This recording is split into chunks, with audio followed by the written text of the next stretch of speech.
What's going on, everybody? Your man, Eric Wilson. Hey, National Scouting Combine. Today, we are talking to some of the athletes who will be attending the 2026 annual event that is the National Scouting Combine, as you know, at the Paradise Coast Sports Complex. So let me tell you about the gentleman who I'm bringing to the stage right now. First off, this man is a juggernaut as an offensive lineman. He is 6'6". He's got the power, the technique, and just the right mindset to dominate the trenches. This is my man from the Campbellsville Fighting Tigers University. My man, Dhane Montgomery, is in the building. How are you, sir? What's going on? Good. Thank you for having me. It's a pleasure to be here. Man, I appreciate you taking the time to be with me here today. So, hey, let's start right from the top. Dhane, man, how did you land at Campbellsville, and what's the journey been like for you so far?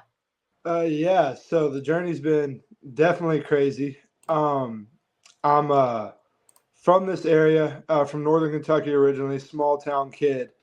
So we never had a lot of looks at our high school of that area, and I was just seeking an opportunity to play ball after high school. My dad's actually alumni at this university, so I had connections growing up. I had a few looks in the area, but something about Campbellsville just felt special. I felt like this is where my calling was. The journey has been insane. Like I said, our first two seasons were definitely downhill, struggling, and we had a coaching change going into my junior year. Jake Russell took over the program. He was a former alumni here, quarterback coach, and I just had to trust the process, trust what he was saying.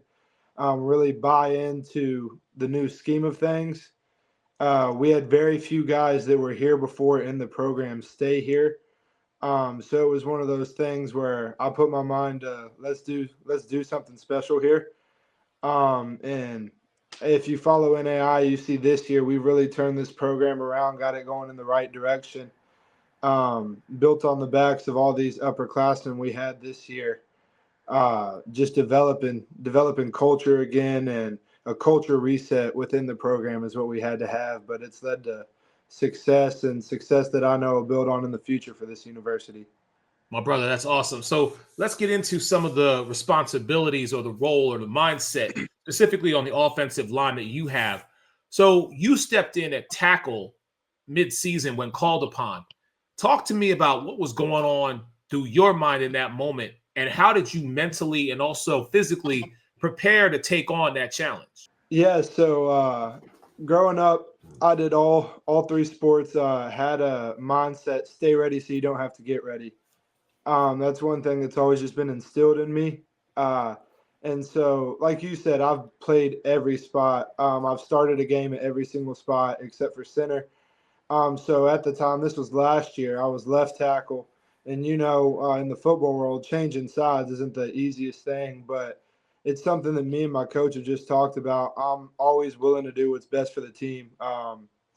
And at that time, that was going to right tackle. The opening happened, and we had some shake around, and there weren't very many options there. And so had to leave what I know, reteach myself there at right tackle, and stepped in and do the job last year, and then continued this year at right tackle and played it best. So I love that because it talks about, your diversity, being able to reposition yourself, if you will, but be able to adapt very quickly. So talk to me about how you've adjusted or upgraded, if you will, your training as you aim higher, for the pro consideration and that high level competition, especially given the physical demands that are on the O-line guys. Because as we know, offensive linemen don't get a lot of love, but they got to put in a lot of the work, man.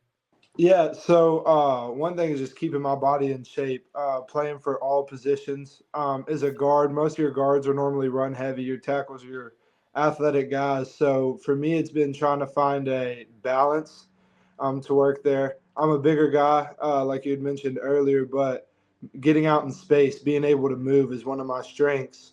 So even though I'm on the heavy side, I can compete as well at tackle as I can at guard.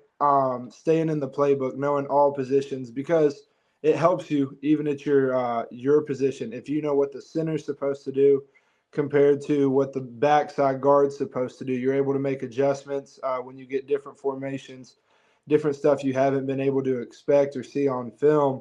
When you know what your brother's up there doing on the line, it just helps you out in the long run. And then also, like I said, just keeping your body prepared.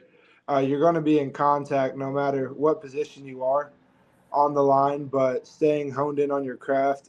Your sets are different at tackle than they are at guard. So for me, the off season was really, this year was more position focused. Knew I was going to be the starting right tackle, focusing on that craft, but also you can't let your other skills go to the wayside there. You got to stay honed on your craft, working both sides of pass sets, both sides of run blocks. All right, so let's talk about it because you mentioned it earlier. As part of a Fighting Tigers team that's been climbing in the NAIA rankings, how does it feel to be a part of that momentum? Yeah, it feels something special that I hold dear to my heart. Just because I'll be honest, we were at rock bottom my first 2 years here. And it was something that was really challenging to me, especially today's culture with the transfer portal and all that. It would have been easy to throw in the towel like a lot of guys did and go somewhere that has a steady culture. But for me, it was just like, my feet are here. Stay where your feet are. The grass isn't always greener on the other side. And I just really had to buy in. Like I said, Coach Russell came and really great man, but also a great coach, developed this thing back. And this year especially, just great to see it through. We had one of our games, and I was on the sideline just looking up at our crowd, and it was just something so special to me because I remember being at rock bottom, and now we're at the top. We're a competitive team, competitive in the NAIA, made it to the second round of playoffs this year. So it's just something really special that I've been able to say that I was a huge part in building. I'm a fifth year, or this year was my fifth year, and me and one other guy, so two of us total, are the only ones that stuck it through to play the fifth year for my original class. So it was something that was really special to me. Man, that's great. All right, so you are attending our annual event that is the National Scouting Combine in Naples, Florida. So when coaches and scouts and people are watching you, what's the one trait about Dhane Montgomery you want them to remember above everything else? I'm versatile. I can do it all. You'll see me get out and run in space, and you'll also see me be able to throw some bodies in the trenches. No matter it's on the left side or it's on the right side, you're going to get a rock solid player. All right. So I've got some rapid fire questions here for you. So let me pull you back up on the screen here with me. All right. So rapid fire. You ready? Yes, sir. Favorite memory at Campbellsville so far? Beating Lindsey Wilson this year. Okay. Hardest position you've ever blocked, and why was it tough? Defensive tackles that are in a one. Just because it's such a long block, and if you don't get it, it blows the play up. All right. How do you mentally lock in before a game? Put my headphones in, do a daily devotion, get right with God, and go compete. Give me one word that describes your mindset this season.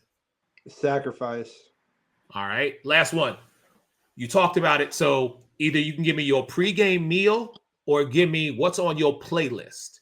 My playlist is very diverse. It goes from everything. We start at worship as we do our pregame walk the field. Do the same routine. I'm a routine guy. Every game's the same concept, no matter where we're at. And then we kind of shift into some skillet, some hard rock, and then a little bit of rap as game time gets closer. Put some heavy stuff on. I feel that. All right. Hey, Dhane Montgomery, thank you so much for joining me here today, man. I look forward to meeting you, talking to you more. And as I tell all the athletes who come to the National Scouting Combine, man, get your mind right, get your body right, but most importantly, be prepared to show up and show out. Thank you so much for your time, my brother. Yes, sir. Thank you. All right. Ladies and gentlemen, hey, stay tuned. I got definitely more athletes coming to the table, just having a conversation with them about the annual event that is the National Scouting Combine and giving them an opportunity to talk about their journey and why they love this game so much. Everybody stay blessed, and I'll talk to you soon. Peace.